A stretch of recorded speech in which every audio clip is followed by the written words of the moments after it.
Just in, Nasiru el-Rufai roast TINUBU. To my dear listeners, here is the news saying that Nasir el-Rufai roast TINUBU. Why do Nasir el-Rufai roast TINUBU? Then when we give out the details, you listen from it. So to my dear listeners, before we go into details, kindly please ensure you like, subscribe to this channel and share. Good morning. Welcome to today's news. Nasir el-Rufai roast TINUBU.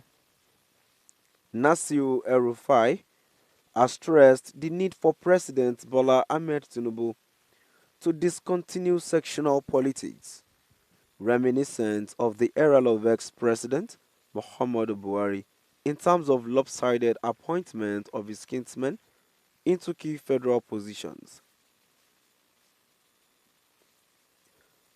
Mr. el-Rufai, a former governor of Kaduna, made the statement while reacting to a Saturday opinion by Nigerian-American writer Farouk Ikperogi, who alleged a plot to Mr. Tinubu to replace the head of NNPCL with yet another Yoruba kingsman.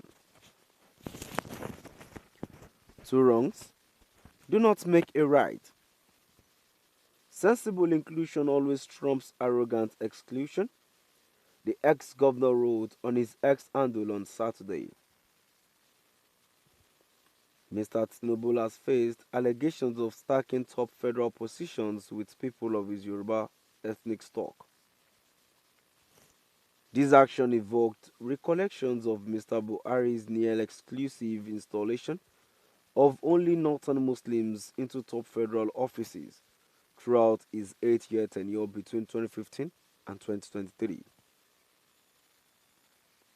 Recently, the Muslim rights concern Murig and the Human Rights Writers Association of Nigeria, Uriwa, criticized Mr. Tinubu for favoring the Southwest in his key appointment, accusing the president of destructive sectionalisms and lopsidedness. However, critics said Mr. el-Rufai, a northerner, did not condemn Mr. Buhari during his time but instead praised most of his appointments as merited and devoid of ethnic and religious sentiment, a talking point now adopted by Mr. Tinubu's supporters to justify overwhelming Yoruba occupation of federal ministries and agencies. Aisha Yusufu, a human rights activist, knocked the former governor over his comment, noting Mr. el-Rufai was largely responsible for Mr. Tinubu's emergence as the president. Whatever Tinubu is doing today, he got a memo from Buhari and his supporters who wanted to kill many of us because we said it was ICCIF. And you, at el-Rufai, you were one of those instrumental in Tinubu getting the critical number of votes he could use to rig the 2023 election, and you gleefully supported him, Ms. Yusufu wrote on X.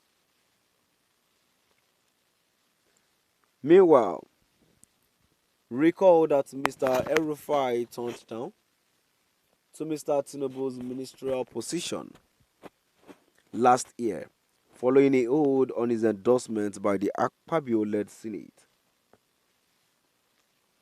Some of his opponents swore the hold was due to Mr. el-Rufai's handling of ethnic and sectarian clashes that overshadowed most of his tenure as a two-time governor, while others cited the politician's insinuated propensity for corruption and betrayal of allies. So my dear listeners, now we have come to the end of our today's news. Yeah, before I go, in addition to the news that I've read, well, there's something that huffed me mostly again about we Nigerians. It is as it is rightly said here that during Buhari's regime, and when this same thing el-Rufai is accusing Tinubu for, when Buhari is doing the same thing, Where is el-Rufai then? But because he was given appointments then, he was unable to say, he was unable to speak up, to challenge the man. And again, because maybe because Provincial, they are from same region, so maybe one of the reasons why I think he never spoke up. So moving down to the comment section, the first comment I have here says, I like what TINUBU is doing to you, el-Rufai, you fanatic. Another comment here says, does Nasir el-Rufai has problems with TINUBU appointing persons from his Yoruba ethnic group to kill and top positions? He shouldn't be surprised and shouldn't have problems with that. It was bound to happen. Didn't TINUBU say it was his turn? Indeed, it is his turn. Their turn. And the last comment which I have here for today's news says, much as TINUBU's appointed is lopsided, it should continue. Because this same complainer has benefited same tribalistic scope. Now we've come to the end of our today's news. Please do drop by the comment section and let us know what your view is all about. Thank you for listening.